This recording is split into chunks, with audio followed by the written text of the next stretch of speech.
आए सरजी ता सूर समाई ता सुख वजा ओई है मई पूरा मून माणिया नसीब थिया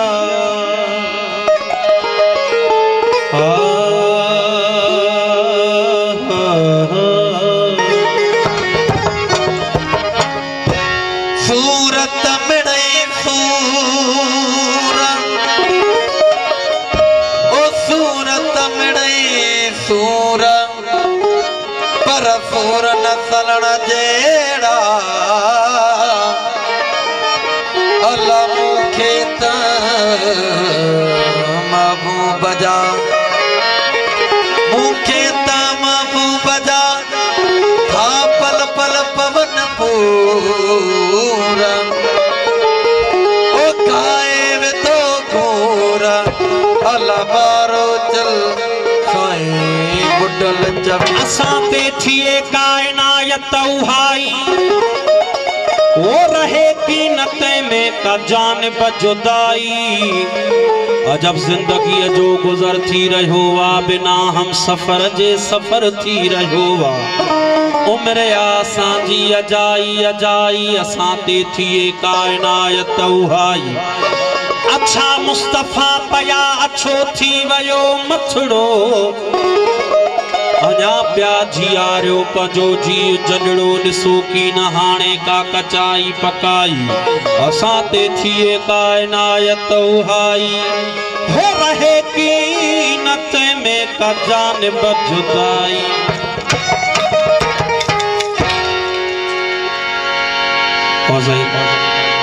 मुझे मशहूर बोला सबिर फुकरान जे साथ साथ असारो लमाणू रोलियासी तछाहे असारो लमाणू रोलियासी तछाहे असारो लमाणू रोलियासी तछाहे न मंजिल जे रास्ता भुलियासी तछाहे न मंजिल जे रास्ता भुलियासी तछाहे असारो लमाणू रोलियासी तछाहे असारो लमाणू रोलियासी तछाहे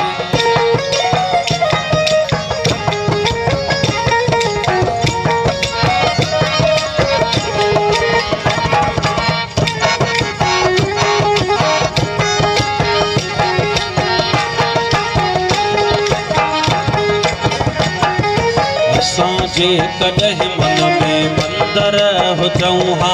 हसीनाऊं भेटा में बार ने हडिया असाया तमस्जिद जा महरा बचऊं हा पवन हा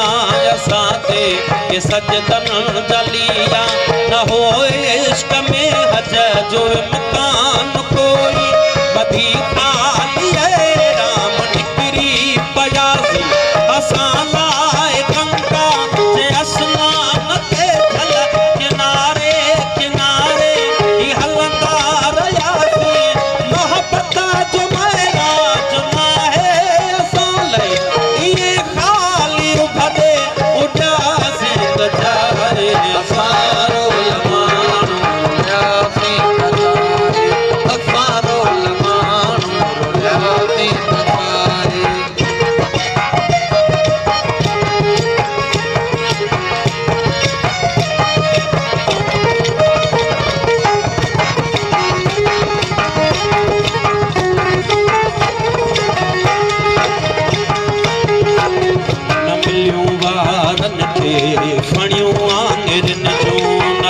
फरमाई भगाता उठे जी ज़माने में भुल जी कई कहे न हूंदी असां लाइ घड़ते कबर ते उठे जी असीं न जे हूंदे अकेलो गुज़ार वॾी साफ़ थी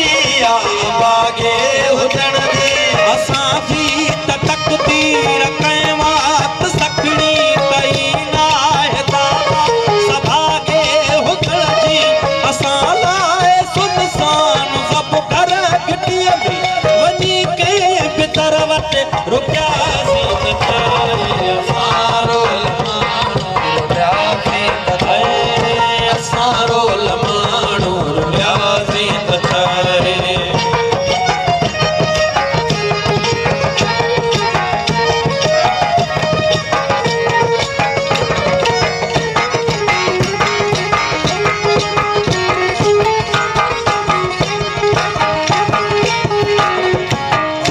प्यार खां दूर मुवासी वचाना खुदा को न बख्शे तो जन्नत असांखे अचणन ते बेदीअ जी हसरत असांखे मिली का न का अहिड़ी दावत असांखे रखी दर खुलियल जे ॾिसन राह पहुंची असांखे निगाहूं से हथ कोन आयो जिथे छका बदन जा भजन समूहा खुलियल दिल बाहूं से हथ कोन आयो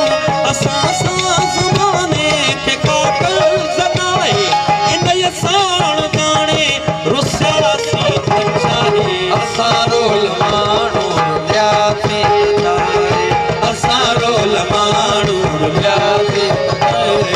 असां रोल माण्हू रुलियासीं